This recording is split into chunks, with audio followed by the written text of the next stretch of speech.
Alright, next up here we're going to do a prism finish on a mahogany guitar neck. I've got all of my colors lined up here.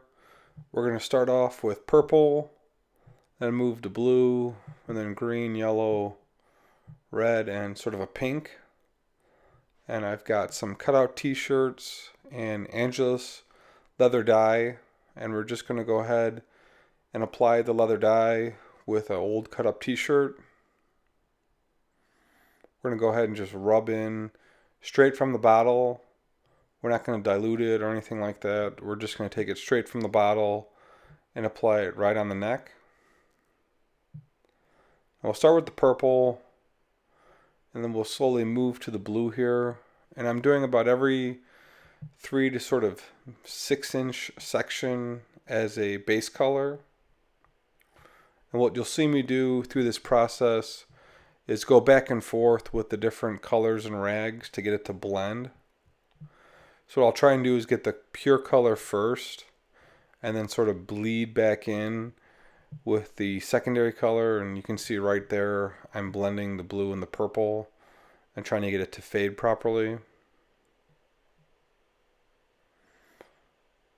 So back and forth to get those colors to fade, and you'll see me pick up the purple here and sort of go back, coloring a little bit higher, get a little bit more dye here, and go back and forth to get that color to match.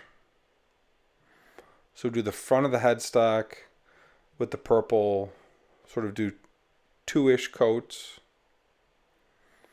and then we'll move down, like I said, about 4 inches and apply the purple.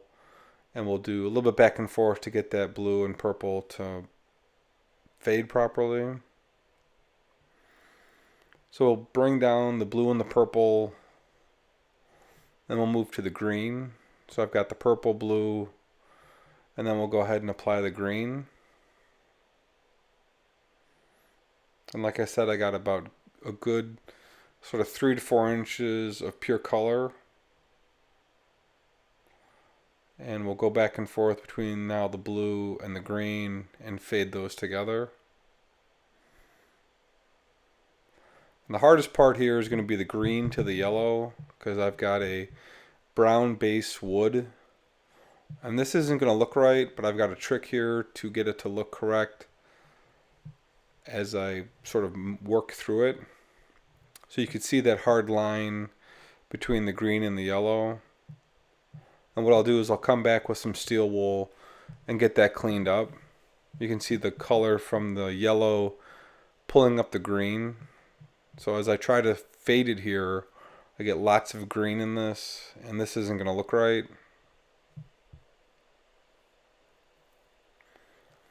So we'll go ahead and try and get the green to sort of pull back and forth. What I've seen before is where you apply the yellow in the middle and then go back with the green and the red and sort of fade it. But then I've got an orange. And we're going to take the orange. So it's yellow, orange, red, pink. And we'll apply the orange next. And the fading between the yellow and the orange is pretty easy. I've done that a gazillion times in my videos. But then I'll put sort of the pink hue at the end here. And then I'll come back with a heavier red on top of it.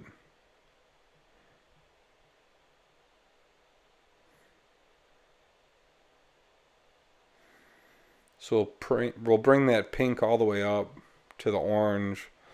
And then what I'll do is I'll grab the red and fill in the red. So here's the red.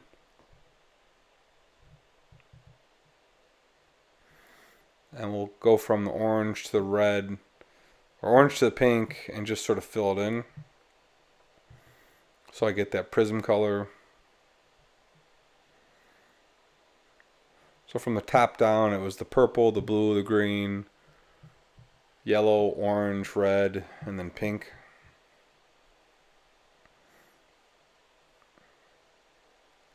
I got the colors faded pretty good here.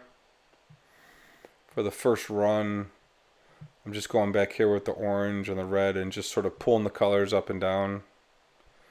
And then here I try and come back with the yellow and get it to fade a little bit better, but it wasn't working. And so you can see that real hard line between the green and the yellow, and that's not what I'm looking for. But I'm going to hit it with some steel wool and get it to fade a lot better. So just come back at the end here and clean up some of the spots.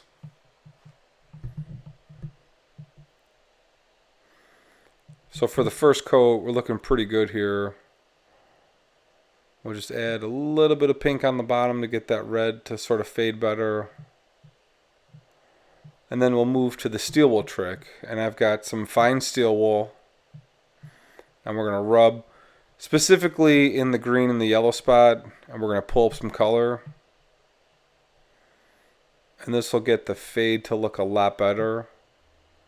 This is my trick to really get it right. So I'll come back with a clean rag and the yellow and go between the orange and the green, and hitting it like this really gets it to sit right. And I'll turn the rag to make sure that I'm not picking up too much green. But now you can see I've got the fade that looks a lot better. I've got the green faded from the steel wool, and then I have the yellow overlaying it. So I've got the right color schemes for this. We'll just go back and forth with the green, the yellow, and the orange to get it to look right. And I hit the red a little bit with the steel wool because it didn't look right. So we'll just clean it up, especially around where it's being faded into two colors. I did this by the blue and the green and the red and the orange. And sometimes when you use a little bit of steel wool, it gets the color to pop a little bit better. And so we're just cleaning it up here. And then this is the guitar neck before any sort of finish is applied. So then I'll come back with this Mohawk pre-catalyst sanding sealer. And a lot of you guys have been asking what a mist coat is. And here I'm just going to spray real light. You don't want to go too heavy because you'll get the colors to bleed. But I'll just come back here with about 30 seconds of applying the sealer. And this helps lock in the coat. And the colors won't pick up and move around. So you can do an oil finish, you can do a lacquer finish, whatever you want. But when you hit it with a sanding sealer, the color locks in. So we'll go ahead and do this about 4 times.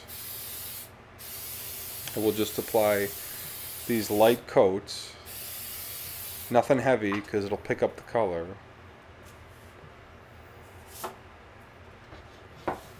I'll just flip this around here and hit it with another sort of 10 seconds of spray,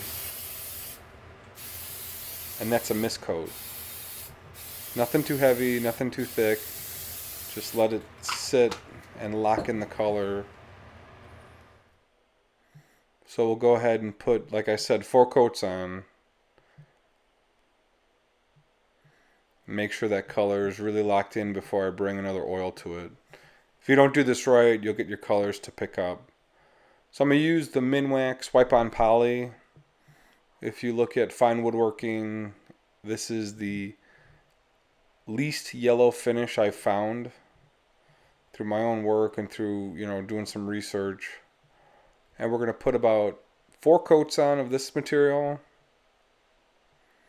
And since I've got the sanding sealer in, the color's locked, it's not going to get picked up and move around. And I've got the old t-shirt, a glove. I'll just rub this in. And it picks up a little bit of color here and there, but nothing too bad.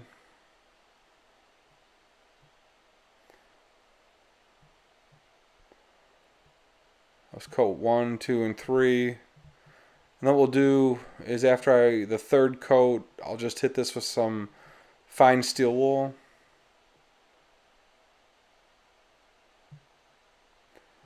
We'll just rub the steel wool on.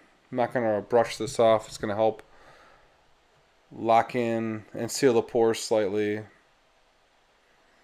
So we'll just leave that as is and come back again with a clean t-shirt and apply this last coat.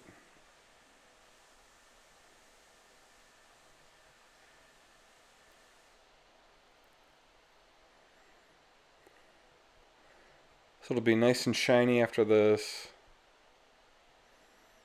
We'll let it sit for about 24, 48 hours, dry out. And then the next video will be assembling this guitar. So here's a prism neck with Angelus leather dyes, sanding sealer, and wipe on poly. Thanks for watching, guys. We'll see you in the next vid.